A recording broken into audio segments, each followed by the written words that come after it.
Currently in the state of California, there are an estimated 100,000 workers in the medical marijuana industry. Now, if recreational marijuana becomes legalized, that number could jump to 1 million in the next 8 years. In July 2014, he filed a workers' compensation claim and was given restrictions not to lift anything above 25 pounds. El Camino High School has the community up in arms after its vice principal singled out a student who was wearing a tank top with the American flag, saying that the shirt was offensive to other cultures. Right now is the calm before the storm as the Sacramento Kings prepare to kick off their first game of their final season here at Sleep Train Arena. News quickly spread among the employees of the Alta California Regional Center as well as the people they serve. The bill will guarantee minimum wage to all pro sports dancers along with workers' compensation and other benefits. With the ongoing drought, California has a 32% water reduction goal. Now Lodi is almost there, just shy by 4%. Lodi received an email from the state warning them of not reaching the target, but spokesperson for the city of Lodi, Jeff Hood, says there's a much bigger picture. We've reduced our groundwater use by 1.6 billion gallons a year in the last 3 years. So there's a lot of other things that go into the picture that you don't see from the numbers. The city has also regulated water use by limiting residents to watering their lawns only 2 days a week, and some are even going the extra mile to do their part in saving water.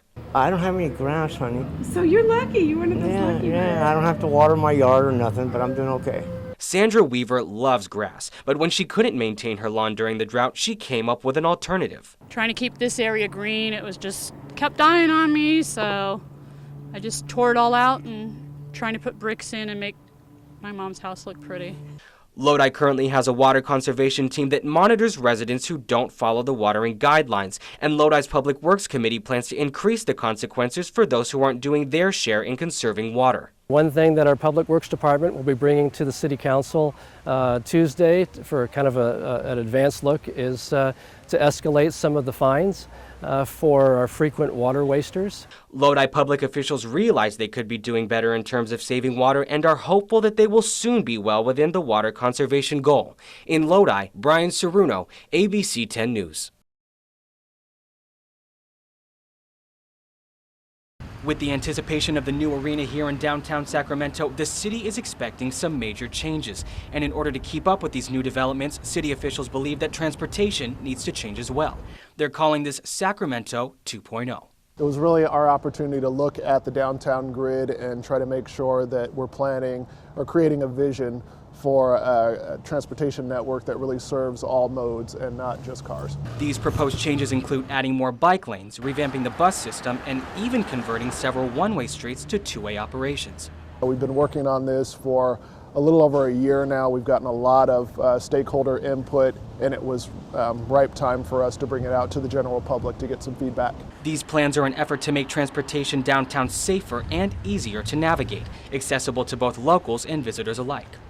Now check out H Street behind me. It's one of 62 locations that could see these conversions. Tonight, the city reveals the maps that would show where exactly these changes would take place, giving the community the opportunity to weigh in on these plans.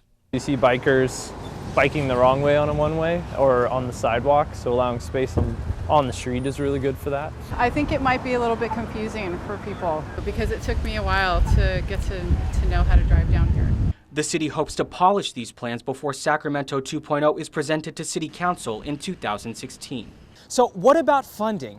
I'm told by city officials that that's still being discussed, and big changes will be made, but not until funding, of course, becomes available. Reporting in Sacramento, Bryan Siruno, ABC 10 News.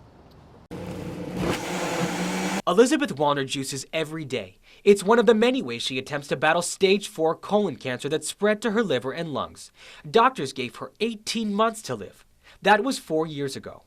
I have far exceeded that. People meet me and go, "Really? You have cancer? That's so weird." Earlier this year, Elizabeth sued the government for the right to end her life with medically prescribed drugs.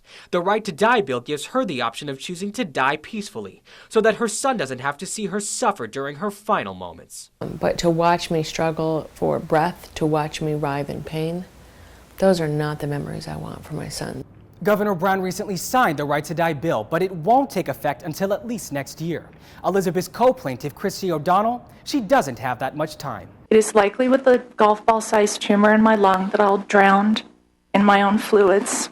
With only a couple of months left to live, Christy O'Donnell will most likely not have access to the life-ending drugs. I do not want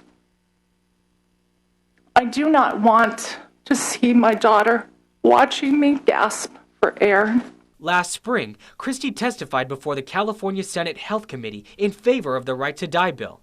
Now, this lawsuit is her only hope to be able to pass on her own terms. Bryan Siruno, ABC 10 News.